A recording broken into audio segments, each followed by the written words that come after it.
Olá a todos, então hoje vamos falar um pouco sobre filosofia. O que é a filosofia? Qual o papel da filosofia? O que ela representa em nossas vidas? A humanidade conhece muito a teologia. Por vezes a humanidade confunde a teologia com filosofia. E muito mais, ela confunde o mito como verdade. A filosofia, ela não busca a resposta para as dúvidas, para as questões que ela mesma coloca. O ser humano, o filósofo, quando ele se questiona sobre algum fenômeno, ele busca determinar entre os efeitos as causas. A determinação, essa palavra, ela foi muito distorcida durante o tempo. Mas a determinação, o determinismo, uma pessoa determinada, ela na verdade ela não busca a resposta, ela busca o entendimento. E buscar o entendimento é diferente de encontrar a resposta. Tudo aquilo que causa depressão nas pessoas hoje em dia é essa falsa noção de que devemos responder às nossas questões, devemos encontrar a resposta. Confundimos a resposta como um alívio. Ou melhor, o ser humano entende a resposta sendo um alívio. Mas a resposta não é um alívio. Dessa forma, a teologia, durante o nascimento do cristianismo, ela buscou na filosofia os pensamentos e as análises e, sobretudo, o determinismo para determinar por entre os fenômenos as causas e os efeitos. Um filósofo, ele vai analisar um fenômeno determinando-o para compreender as causas e os efeitos. Os teólogos, por sua vez, eles já têm uma causa prevista e eles querem demonstrar, determinar a partir dos fenômenos que tais efeitos estão ligados com essa causa pré-determinada por eles. A teologia, ela no final das contas, ela não busca o religioso, para ser mais claro, o fanático, o crente, o ortodoxo. Ele vai buscar entender as coisas.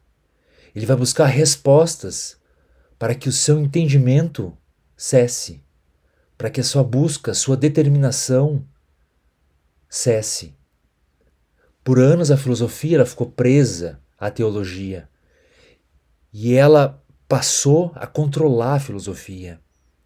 O Novo Testamento, por exemplo, ele foi escrito em grego. Ele não foi escrito em hebraico ou aramaico. Ou seja, a filosofia grega, ela está toda concentrada dentro da teologia cristã. E a teologia cristã, ela manda na filosofia que ali está. A filosofia nada mais nada menos, ela tenta explicar os mitos. Ela entende tudo por mito. Os gregos entendiam tudo por mito. Por isso que não existe religião grega. Por isso que os gregos eles tratavam tudo como mitologia. E por que eles tratavam tudo como mitologia e não como teologia? Porque os gregos tinham filosofia. E a filosofia ela não se permite se corromper para inventar, criar verdades ou acalmar anseios emocionais que possam, de alguma forma, causar um desconforto num ser humano que prefere encontrar verdades fabricadas do que entender os fenômenos. Portanto, entender os fenômenos não é responder às dúvidas. Entender os fenômenos é contemplar a simbologia, contemplar as alegorias. Por isso que os gregos, volto a dizer, eles tinham uma conexão muito forte com os seus mitos e eles usavam os seus mitos para filosofar. Já os religiosos, os fanáticos, os ortodoxos, eles nunca puderam experimentar esse tipo de néctar que os gregos experimentaram. Nem mesmo os romanos experimentaram isso, pois os romanos logo introduziram ou se apropriaram do cristianismo, que era uma seita judaica. Os judeus, então, no judaísmo a gente tem vários exemplos que a filosofia nunca é bem aceita. Peguem o caso de Spinoza. Spinoza foi excomungado. Por quê?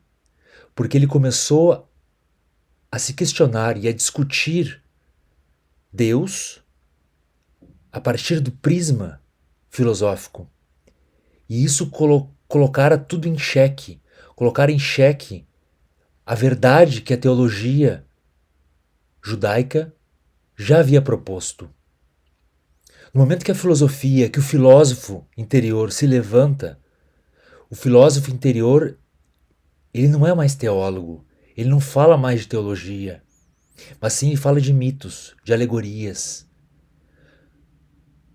Isso explica linhas luciferianas, como a que eu sigo, que são linhas mais filosóficas. Isso explica a maçonaria, por exemplo.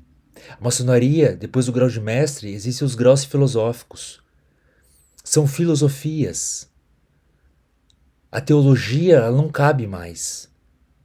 Obviamente que isso vai não ser respeitado por algumas pessoas, e algumas pessoas vão manter ainda as suas crenças, a sua fé. E a fé, ela não quer filosofar. Da mesma forma que Spinoza ele foi excomungado por insinuar que Deus ele estava em tudo, que Deus era tudo. Spinoza ele também errou nesse aspecto ao tentar explicar filosoficamente algo que não pode ser explicado filosoficamente. Qual a necessidade de Deus? Para que Deus serve? Para que nós precisamos de Deus? Os filósofos gregos, eles nunca precisaram falar de um Deus único.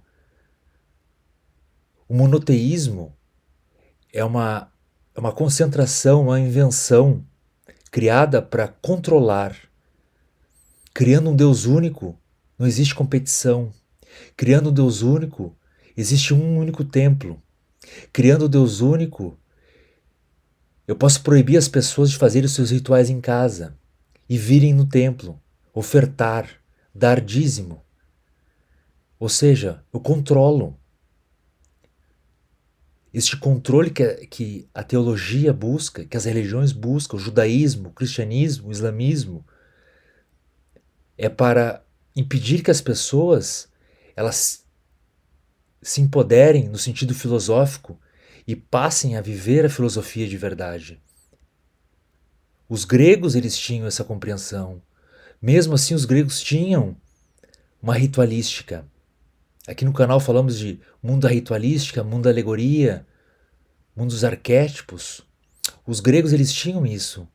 Os gregos eles tinham um mundo da ritualística, no qual eles tinham o templo de Delfos, dedicado a Apolo, que era a luz, o deus da luz, o deus da harmonia, o deus belo. Mas ao mesmo tempo eles tinham a filosofia deles, que nunca cessavam de se questionar.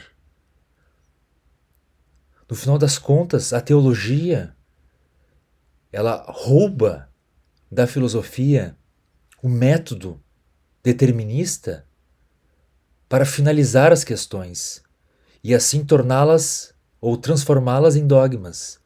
E os dogmas, como todos sabem, são irrevogáveis. Os dogmas, eles são irrevogáveis. Por isso que Spinoza, volto a dizer, ele foi excomungado. Por isso que Maimônides foi repreendido quando ele começou a divagar filosoficamente a respeito de Deus, falando das manifestações que Deus teria feito para se projetar e criar o tudo.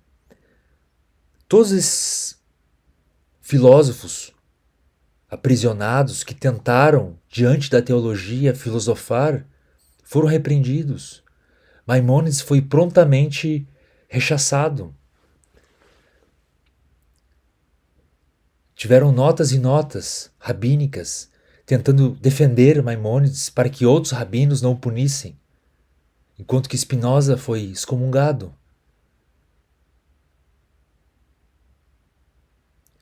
Então, é importante entender a diferença entre filosofia e teologia. Não se pode dizer que o Yeshua, Jesus, era um filósofo. Eles usam essa imagem de filósofo, de pessoa boa na arte da retórica, de forma emprestada da filosofia. Mas uma filosofia engessada é teologia. A filosofia não é engessada. A filosofia não se prende a verdades ditas reveladas. Isso não é filosofia, isso é religião. Então esse vídeo é para compartilhar essa noção do papel do filósofo, do papel do luciferianismo, o papel de Lúcifer. Na mitologia, Lúcifer surge como libertador. Lúcifer surge como portador da luz, que é o próprio fogo. Sendo ele o fogo, ele busca Lilith, que é a escuridão. E a busca do fogo pela escuridão é a luz do conhecimento. Quando comeram o fruto do conhecimento da árvore do bem e do mal, em português é a árvore do conhecimento do bem e do mal, o que eles fizeram? Eles passaram a conhecer e se tornaram deuses, como disse a serpente. Tiraram as vendas dos olhos. E é assim que funciona a interpretação dos mitos.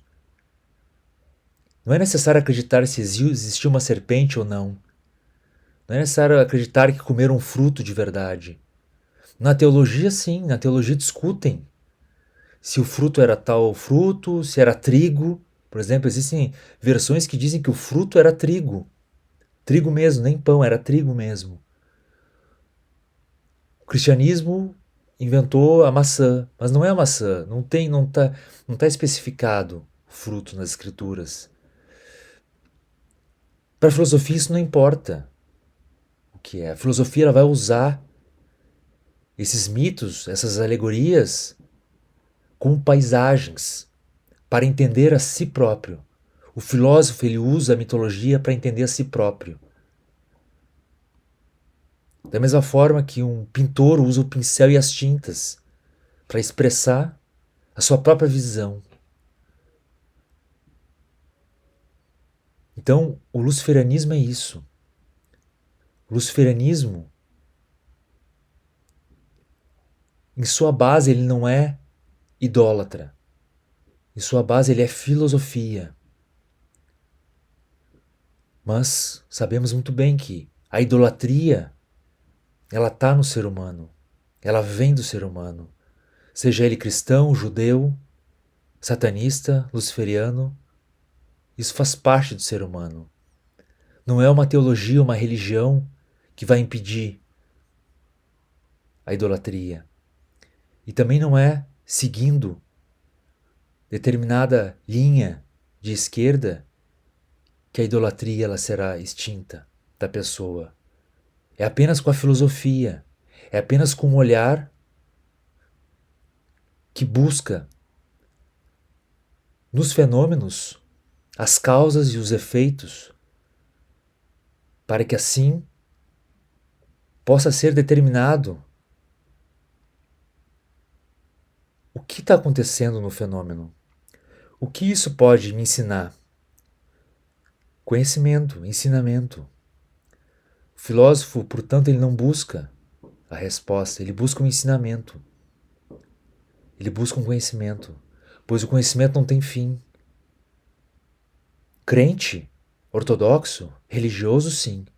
Esse busca a resposta pronta, porque ele não quer pensar, ele não quer entender. Ele quer apenas a resposta pronta, o alívio. Existe uma resposta para minhas dúvidas. Ok. Porque ele não sabe andar em si mesmo. Ele tem que buscar fora um Deus que vai salvá-lo. Muito obrigado.